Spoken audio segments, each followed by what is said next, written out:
కొంత భాగాన్ని ధ్యానం చేసే మనం మిగిలిన భాగాన్ని ఈరోజు ధ్యానం చేద్దాం. ఆయన సమస్తమైన దుర్నీతిలో నుండి మనలను విమోచించి సత్క్రియల యందు ఆసక్తి కలిగిన ప్రజలను తన కోసం పవిత్రపరుచుకొని తన సొత్తుగా చేసుకుంటకు తన్ను తానే మన కొరకు అప్పగించుకొనెను. ఈ అంశాన్ని మనం ధ్యానం చేస్తున్నాం. ఈ భాగాన్ని రాత్రి ముగిస్తున్నాను. నేను గమనించి మరలా మంగళవారం మరొక అంశం కలుసుకుందాం. ఈ వాక్య భాగంలో యేసుక్రీస్తు ప్రభుల వారు తన్ను తాను మన కోసం సిలువకు అప్పగించుకొనెను. యేసు ప్రభుల వారు మన కోసం తన్ను తాను సిలువకు అప్పగించుకొనెను. ఆయన కోసం కాదట, అనగా సర్వ మానవాళి కోసం పరిశుద్ధుడైన యేసుక్రీస్తు ప్రభుల వారు మనందరము ఆయన సొత్తైన ప్రజలుగా ఉండాలని మన కోసం యేసుక్రీస్తు ప్రభుల వారు తన్ను తాను సిలువకు అప్పగించుకొనెను.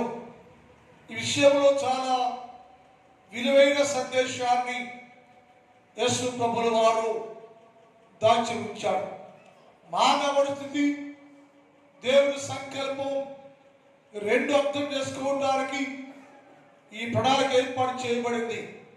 మనుషులందరూ నా సొత్తుగా ఉండాలయ్యో, నా సొంతంగా ఉండాలి, నా స్వజనులుగా ఉండాలి, ఏ మానవుడు పాప సంబంధిగా ఉండకూడదు అని నిన్ను దేవుని సొంత లేక సొత్తైన ప్రజగా చేయాలని యేసు ప్రభుల వారు సిలువలో గొప్ప త్యాగము చేశారు అని ఈ వాక్యంలో రాయబడి ఉంది.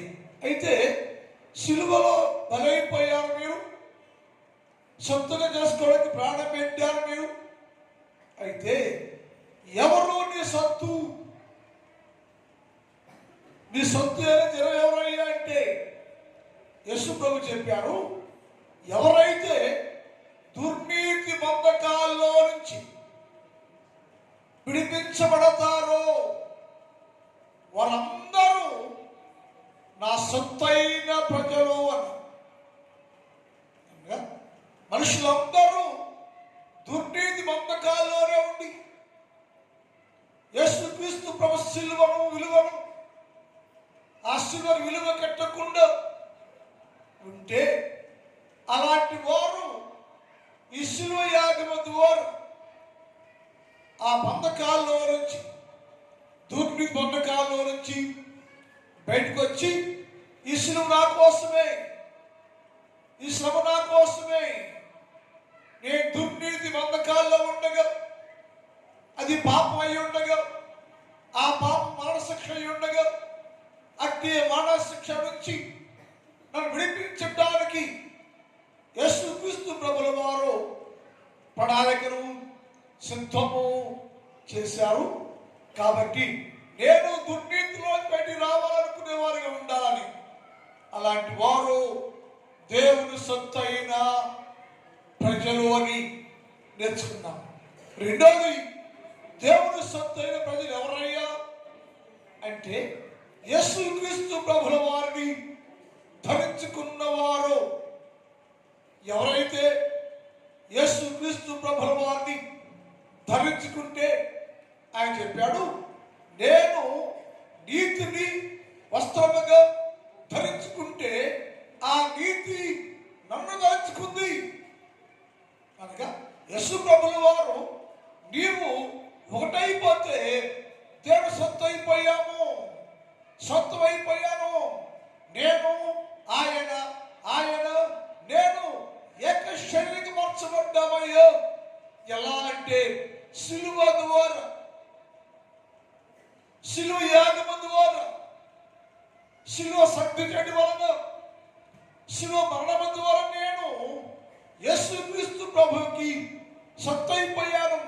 ఎప్పుడంటే యేసుక్రీస్తు ప్రభులో వారిని నువ్వు ధరించుకుంటే అట్టి వారు అబ్రహాము విషయంలో నుంచి వారసత్వాన్ని పొందారు. వారు దేవుని వారసులుగా ఉంటారన్న విషయాన్ని రాత్రికాలం మనం ధ్యానం చేశాం. మూడోది, ఎవరయ్యే దేవుని సొత్తైన ప్రజలు అంటే ఈ రాత్రి పాట అంటుంది, దేవుని చేత విలువబట్టి కొనబడిన వారందరూ దేవుని సొత్తైన ప్రజలు. దేవుని చేత అనగా సిలువ వేయబడిన యేసుక్రీస్తు ప్రభు చేత విలువబట్టి కొనబడిన వారందరూ దేవుని సొత్తు. నీవు నీ సొత్తు కాదు, ఆయన సొత్తు. ఎలా?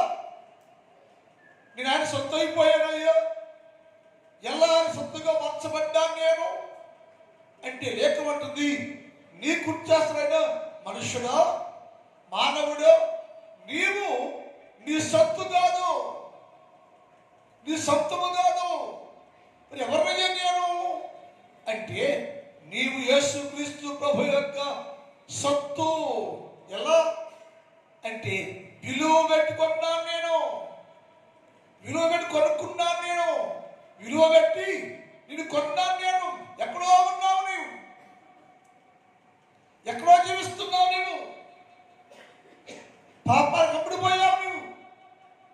అక్కడ నుంచి నేను నిన్ను విలువ పెట్టి కొనుక్కున్నా. ఎవరైతే యేసు ప్రభుల వారు సిలువ రక్తము ద్వారా విలువైన రక్తాన్ని నా కోసం కార్చి, ఆ రక్తమైన విలువైన రక్తాన్ని కొచ్చి నన్ను కొన్నారో అట్టి వారు దేవుని సొత్తైన ప్రజలుగా ఉంటారు అని రాయబడింది. మానవాడిలో ఏ మనుషుడు కూడా విలువ పెట్టుకున్నా నేను అని చెప్పలేరు. ఎవరయ్యా? ఏ క్రైస్తవుడయ్యా? ఎవరయ్యా? యేసుక్రీస్తు ప్రభు యొక్క విలువైన రక్తం చేత విలువ పెట్టి కొనబడిన వాడు నేను, ఆయన సొత్తు నేను, ఆయన సొంతము నేను, ఆయన ప్రజ నేను, ఆయన బిడ్డను నేనని చెప్పగలిగినప్పుడు మన జీవితాల్లో యేసుక్రీస్తు ప్రభుల వారికి సొత్తైన ప్రజలుగా ఉంటారని లేఖనాలు రాయబడి ఉంది. 1 కొరింథీ పత్రిక 6వ అధ్యాయం 19 చదువుతాం. నీ దేహము దేవుని వలన మీకు అనుగ్రహించబడి మీలో ఉన్న పరిశుద్ధాత్మకు ఆలయమని మీరు ఎరగరా? మీరు మీ సొత్తు కాదు మనుషుడా. ఇప్పుడు దాకా యేసును నమ్ముకోలేదంటే కారణం ఏంటంటే నీవు నీ సొత్తు అనుకుంటున్నావు. నేను నా సొత్తు, మా అమ్మ సొత్తు, మా నాన్న సొత్తు అనుకుంటున్నావు నీవు. యేసయ్య అన్నారు, నీలో ఉన్న దేవుడు పరిశుద్ధాత్మకు దేవుడు ఆలయం ఎరగరా? మీరు మీ సొత్తు కాదు. పౌలు గారి మాటలో చాలా అర్థం ఉంటుంది. మీరు మీ సొత్తు కాదు గ్రహించాలి మనం. అది ఎవరు గ్రహిస్తారో వారందరూ యేసయ్య కోసం జీవిస్తారు. నేనే సొత్తు కాదయ్యా, మరి నేను ఆయన అన్నాడు, మీరు మీ సొత్తు కాదు. మరి ఎవరు? నేను విలువ పెట్టి కొనబడిన వారు. మీరు విలువ పెట్టి కొన్నారు. మామూలు రూపాయో ₹1 పడేసి కొన్నవారు కాదు మీరు. ఎవరయ్యా మీరంటే విలువ పెట్టి విలువైన రక్తాన్ని వెలగా మార్చి నీకోసం ఆయన పవిత్ర రక్తాన్ని ప్రోక్షించి పవిత్ర రక్తాన్ని కాచి రక్తమును విలువ పెట్టి నీకు కొన్నాడయ్యా. విలువ పెట్టి కొనబడి వారు నీవు. ఈ సంగతి ప్రపంచ క్రైస్తవానికి అర్థం కాక ఇంకా లోకములోనే ఉన్నారు. దేవుని సొత్తుగా ఉండకుండా సాతాను సొత్తుగా ఉన్నారు. సాతాను ప్రజలుగా ఉన్నారు. రక్షణ లేదు, మార్పు లేదు, మారుమనసు లేదు, యేసయ్య బిడ్డగా ఉండే జీవితం లేదు. కారణం ఏంటంటే నీవు నీ సొత్తు కాదు అని జరిగి ఉండలేకపోవటం, తెలుసుకోకపోవటం. తెలుసుకున్నవారు ఏమంటే నన్నయ్యా విలువ పెట్టుకున్నాడు యేసయ్యా. ఎవరు కొనలేదు నన్ను. ఎక్కడో ఉంటే పాతాళంలో దిగిపోతా ఉంటే జిగటగల్లో భూమిలో దిగిపోతున్నప్పుడు నన్ను ప్రేమించిన యేసయ్యా, నా దేవుడు యేసు ప్రభుల వారు నన్ను విలువ పెట్టి కొని విలువైన జీవితాన్ని నాకు ఇచ్చాడు. కాబట్టి నేను ఆయన సొత్తు. మానవాడికి అర్థం కాని భాషది. అందుకే మనుషులు ఎవరు పరిపూర్ణంగా కావటంలా, పరిపూర్ణ పరిశుద్ధంగా ఉండలేకపోతున్నారు. వాక్యానుసార జీవితాలు కలిగి ఉండలేకపోతున్నారు. ఎవరికో నేనే అనుకుంటుంటే యేసయ్య అన్నాడు, నీవు కాదయ్యో, అసలు నువ్వు సొత్తే కాదు, నీవు విలువ పెట్టి కొనబడిన వారు మీరు, దేవుని సొత్తైన ప్రజలు మీరు అన్నారంటే ఎవరైతే నేను విలువ పెట్టి కొన్నాడిన వాడను, విలువ పెట్టి కొన్నాడేస్తే రక్షిస్తారో వారు దేవుని సొత్తుగా ఉంటారు. అది 7వ అధ్యాయం 23 చూద్దాం. మీరు విలువ పెట్టి కొనబడిన వారు కనుక, ఎందుకంటే మన ఎవరి సొత్తుగా ఉండకూడదంట. విలువ పెట్టి కొనబడిన వారు కనుక మీరు మనుషులకు దాసులుగా ఉండదు. అనగా సొత్తైన ప్రజలు ఉండబాకండి. మనం ఎవరు కొనలా నిన్ను. విలువ పెట్టి కొనింది ఎవరయ్యా? యేసు ప్రభువు వారు. మరి మనిషికి ఎందుకు దాచుకుంటావు నేను? మనిషికి ఎందుకు మనిషి శత్రుకుంటావు నేను? మనిషి సొంతమైపోతావు నేను? మానవుడు ఎవరయ్యా? నువ్వు మానవుడే, మనకులు మానవుడే. ఆ మనిషికి ఎందుకు దాసుడుగా ఉంటాను? ఏ మనిషికి దాసుడిగా బతుకుతున్నావంటే, మనిషి దగ్గర దాస్యము చేస్తూ ఉన్నావంటే యేసుక్రీస్తు కుమారుడు కాదు నువ్వు.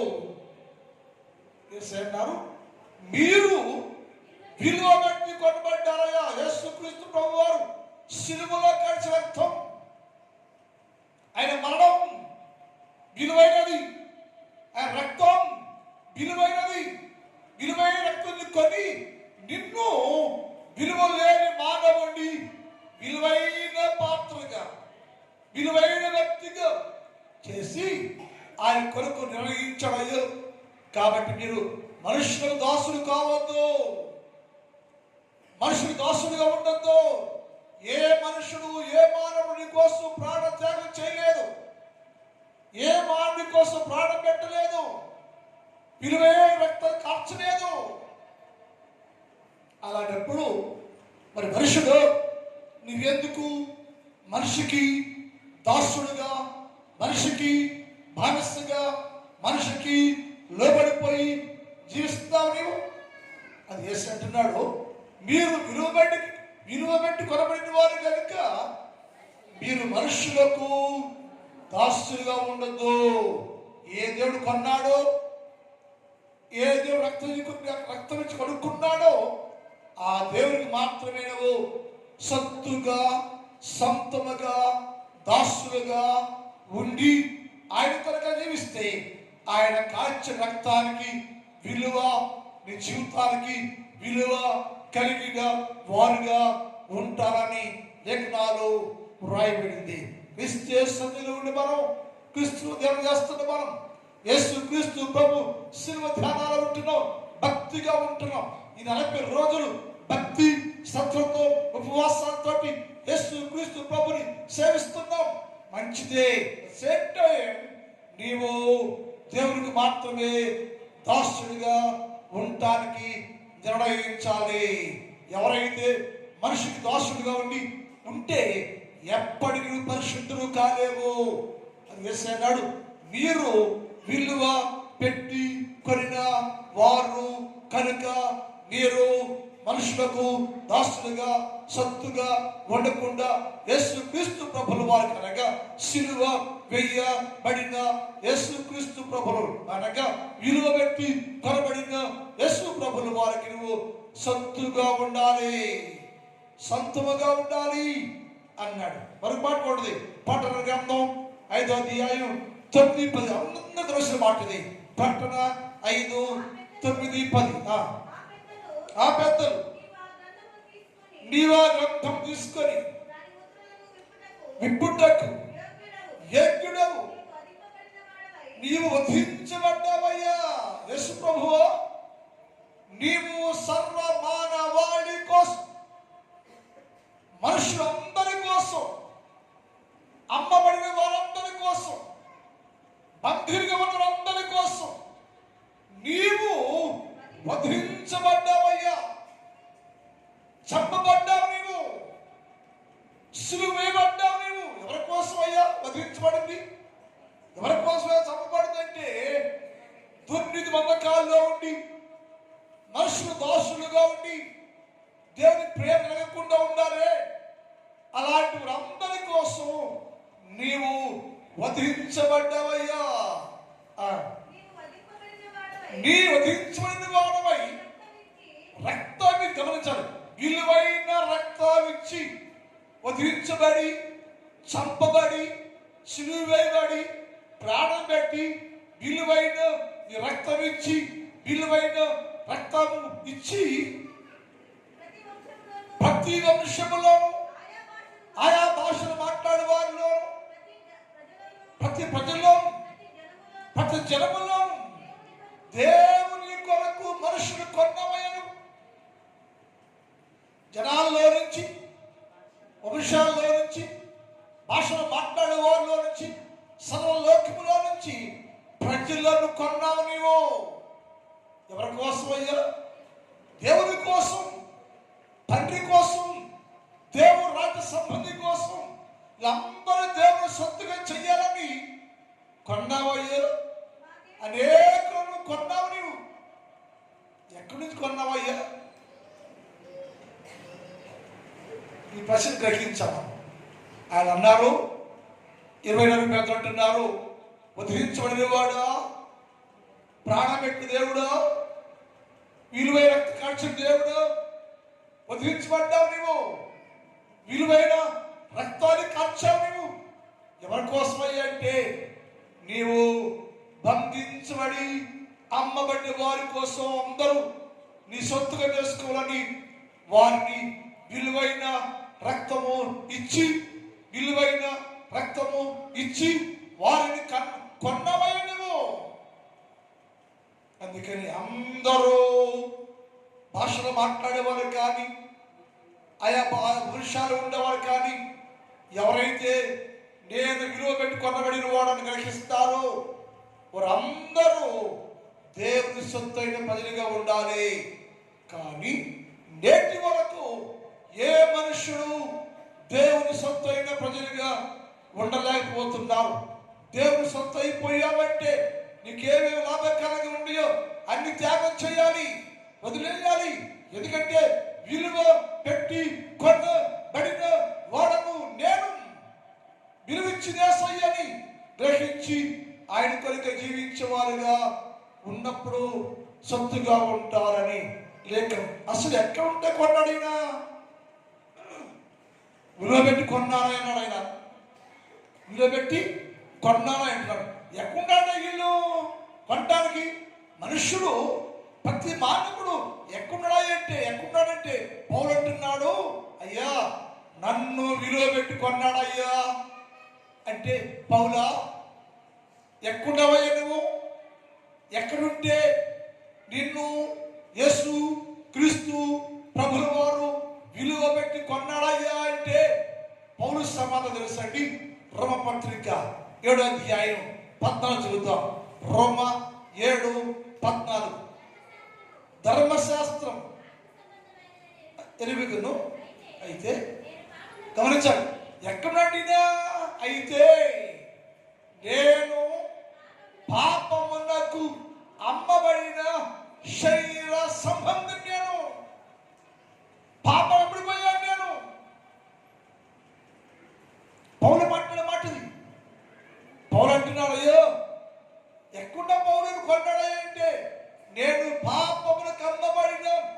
శరీర సంబంధిని నేను. పాప కబడిపోయాను నేను. ఆ పాప అడి చేస్తుంది నన్ను. ఆ పాప నిమం నాలోనే ఉంది. అట్టి పాపానికి అమ్మబడి పాప నిమం జీవిస్తూ పాపములకు అమ్మబడిన శరీర సంబంధిని ఏమిటి ఉంటే నా దేవుడయ్యా యేసు ప్రభులు వారు నన్ను దర్శించాడయ్యా. వేదన పడుతున్నాను నేను, సతమతం అయిపోతున్నాను నేను పాపను అమ్మబడ్డాను నేను. పాపను ప్రభుత్వం చేస్తుంది. పాప సంబంధిగా ఉన్నాను నేను. నాలో పాపం ఉంది. పాపమునకు అమ్మబడిన శరీర సంబంధం నేను. మరి నన్ను ఎవరు వినిపిస్తారయ్యో? ఎవరు కొంటారయ్యో? ఎలా నా జీవితం మార్చబడేది అని ఆలోచన చేస్తుంటే యేసయ్య అన్నారు, నేను విలువ పెట్టి నిన్ను కొంటానయ్యా అని చెప్పాడు. ఈ మాట అడుగుతుండగానే వెంటనే అపవాది యేసు ప్రభు దగ్గరికి వచ్చింది. యేసు ప్రభు ప్రార్థన చేస్తున్నాడు. యేసు ప్రభు దగ్గరికి సాతాను నిలబడిపోయింది. యేసు ప్రభువా దేవుడు కదా? ఎస్, నేను దేవుడే. అది పౌలేమో ఈ పాపం కమ్మబడే శరీరాన్ని నుంచి ఎవరు విడిపిస్తాడయ్యా అంటున్నాడు. విడిపిస్తావా నీవు? కొంటావా నీవు అన్నాడు సాతాను వచ్చి యేసు ప్రభుతో. యేసు ప్రభు అంటాడు, నేను పౌలుని విలువ పెట్టి కొంటాను నేను. ఇలా జరుగుతుంటే మళ్ళా పౌలు అన్నాడు, అయ్యో నేను పాపమునకు అమ్మబడిన శరీర సంబంధిని. ఆ పాపము నాలోనే ఉంది. ఆ పాపము నాలో ఉంది. నన్ను కుక్కడిస్తా ఉంది. ఆ మాట చదవండి. అధ్యాయం 23 చదువుతాం. 7:23. మరొక నియమము నా హృదయాల్లో ఉన్నట్టుగా నాకు కనబడుతుంది. వేరొక నియమము అనగా పాప నియమము. ఏ పాపం ఇవ్వబడ్డానో ఆ పాపము నాలో ఉన్నట్టు నాకు అర్థమైపోతుంది. అది నా మనస్సు నందు, నా లోపల ధర్మశాస్త్రం కూడా ఉంది. ఆ ధర్మశాస్త్రంతో ఈ పాపం పోరాడుతుంది. ధర్మశాస్త్రం ఏమో పరిశుద్ధంగా ఉండు, పాప బదులై యేసుతో ఉండు అంటుంటే నాలో ఉన్న పాప నియమం ఉందే. ఏ పాపానికి నేను అమ్మ బడి జీవిస్తున్నానో ఆ పాపము నా మీద పోరాటం చేస్తుంది. ఆ పాపం నాకు విరోధంగా ప్లాన్ చేస్తుంది. ఆ పాపము నా మీద ప్రభుత్వం చేస్తున్నప్పుడు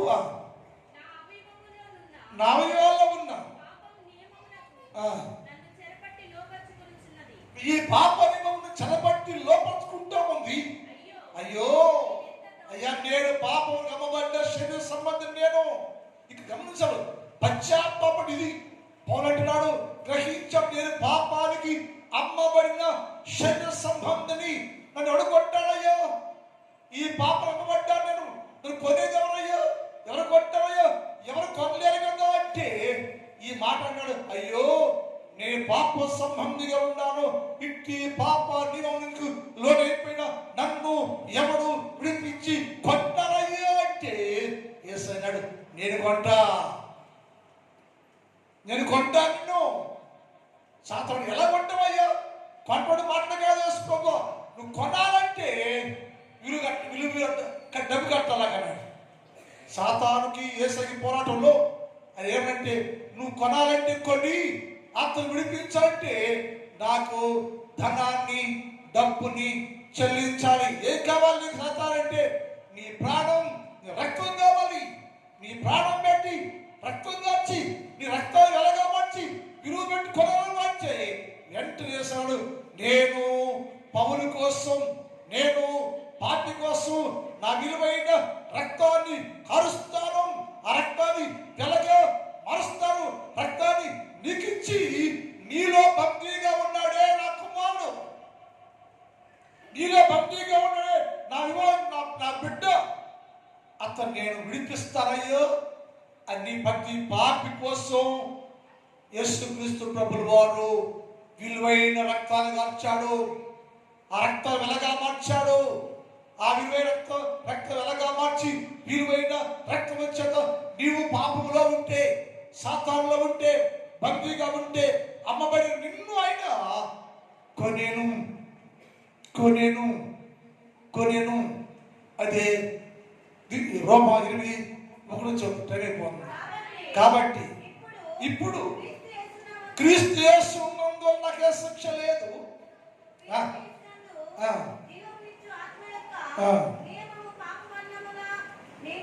పాప మరణములో నుంచి, పాప మరణ నియమములో నుంచి నన్ను విడుదల చేస్తాను. ఎలా అంటే తర్వాత ఎట్లనగా ధర్మశాస్త్రము దేన్ని చేయలేకపోయిందో దానిని యేసుక్రీస్తు ప్రభు జరిగించాడు. ఎలా అంటే విలువైన రక్తము పెట్టి నన్ను కొన్నాడు. నన్ను కొన్నాడేసయ్యా, విలువనిచ్చాడు నాకు, విలువిచ్చాడు నాకు. అయ్యో, పాపములకు అమ్మ బడిన శైత సంబంధి అయిన నన్ను యేసయ్య ప్రేమించి రక్తమిచ్చి వెలగా మార్చి సాతానికిచ్చి సాతానిలో నన్ను ఆయన విలువబెట్టి కొన్నాడయ్యా. కాబట్టి ఆ జీవితం అంతా నేను యేసుక్రీస్తు ప్రభుల వారికి సొత్తుగా సొంతముగా ఉంటానయ్యా. ఎందుకంటే విలువ పెట్టి నన్ను కొనుక్కునేసయ్యా. విలువైన రక్తాన్ని నా కోసం ధారపోసి విలువైన రక్తాన్ని నాకిచ్చి సాతానింట్లో ఉన్న నన్ను యేసు క్రీస్తు ప్రభుల వారు కొని అని సొత్తుగా చేసుకునేది. కాబట్టి ఎవరినంటే విలువ పెట్టి కొనబడిన పాపినయ్యా. విలువ పెట్టి కొనబడిన పాపికి విలువ వచ్చింది. ఇక్కడ నుంచి నా జీవితం అక్కడ అంటే యేసయ్య సొత్తుగా ఉంటా, ఏదో సొంతముగా ఉంటా. ఎందుకంటే ఆయనే తన విలువైన రక్తము ఇచ్చి విలువ పెట్టి నన్ను కొన్నాడయ్యా. అందుకని నేను సొత్తుగా ఉంటా. ప్రార్థన. మా తండ్రి, నీ పాదములకు స్తోత్రాలు. ఈ రాత్రి కాలం మాతో మాట్లాడారు మీరు. ఎవరు నీ సొంతైన ప్రజలయ్యా అంటే, ఒకటి దుర్నీతి బంధకాలలో నుంచి విడిపించబడిన వారు అని చెప్పారు. రెండు, ఎవరిని సొంతైన ప్రజలు అంటే క్రీస్తు యేసు ప్రభువుని ధరించుకున్నవారు అని చెప్పారు. మూడవది, ఎవరయ్యా సొంతైన ప్రజలంటే ఎవరైతే సిలువైన రక్తముతో కొనబడ్డారో, విలువ పెట్టి కొనబడిన వారందరూ నా సొత్తు, నా సొంతం అని చెప్పేవయ్యా. ఈ రాత్రి కాలమయ్యా, మేమందరం ఈ స్థలంలో బిడ్డలందరూ ప్రభు నీ సొత్తుగా ఉండాలని కోరుకుంటున్నాం ప్రభు. ఎందుకంటే విలువ పెట్టి మమ్మల్ని కొన్నా ప్రభు. అది గ్రహించుకొని మేమందరం నీలో విలువైన జీవితాన్ని జీవించవయ్యా. విలువైన ప్రజలుగా ఉండాలి తండ్రి. నీ సొత్తుగా ఉండాలి ప్రభు. లోకానికో, సాతానికో, ప్రజలకో, మనుషులకో మేము దాసులుగా ఉంటే నీ విలువ వ్యర్థమైపోద్దయ్యా. విలువైన జీవితానికి విలువ లేని మాకయ్యో గొప్ప విలువిచ్చి విడిపెట్టే ప్రభు. ఆ విలువైన జీవితాలు కలిగి జీవితకాలం అంతటి సొత్తుగా జీవించే భాగ్యం దయచేయండి. ఈ రాత్రి ఈ స్థలంలో మోకరించిన ప్రతి బిడ్డను దీవించండి. చిన్నవారు, పెద్దవారు, స్త్రీలు, పురుషులు, యవనస్తులు, వృద్ధులు అనేక మంది స్థలం ఉన్నారు. ప్రతి బిడ్డ అయ్యా ఎవరయ్యా అంటే విలువ పెట్టి కొనబడిన వారు నేను. కాబట్టి యేసు ప్రభుల వారికి సొత్తుగా సొంతముగా ఉంటాను గ్రహించుకొని అందరూ మీలో జీవించే భాగ్యాన్ని దయచేయండి. నా సంఘాన్ని కూడా దీవించండి. సంఘంలోని ప్రతి కుటుంబాన్ని దీవించండి, ఆశీర్వదించండి. వ్యవసాయం చేస్తున్న ప్రతి వ్యవసాయదారుని, పొలాలను, పంటలను దీవించండి. మంచి పంటలు పండించుకోవడానికి కృప చేయండి, దీవించండి.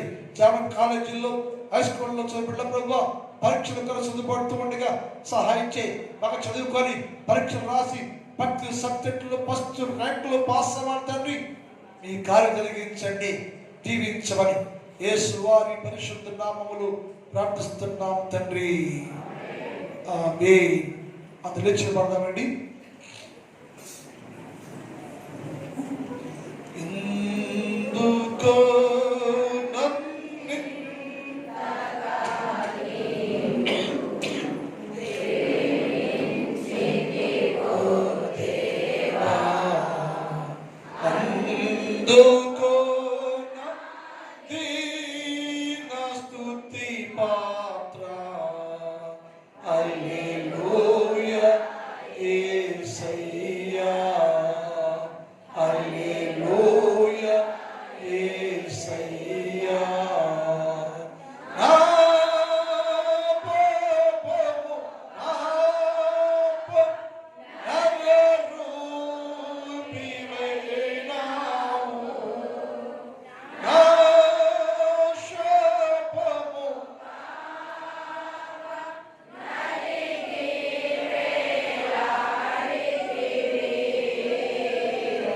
నాకు చాలిన దేవుడ నా స్థానములు నీవే, నాకు చాలిన దేవుడవు నీవే, నా స్థానములు నీవే. హల్లెలూయా యేసయ్యా, హల్లెలూయా యేసయ్యా. తండ్రి దేవుని ప్రేమ, కుమారుడు యేసుక్రీస్తు వారి కృప, పరిశుద్ధాత్మ దేవుని యొక్క అన్నిటి సహవాసం ఇప్పుడు ఎప్పుడు ఎల్లప్పుడు సదాకాలము మనందరికి తోడై ఉండును గాక. ఆమేన్. హల్లెలూయా, హల్లెలూయా. మీ అందరూ కొందనాలండి, క్షేమంగా వెళ్ళండి.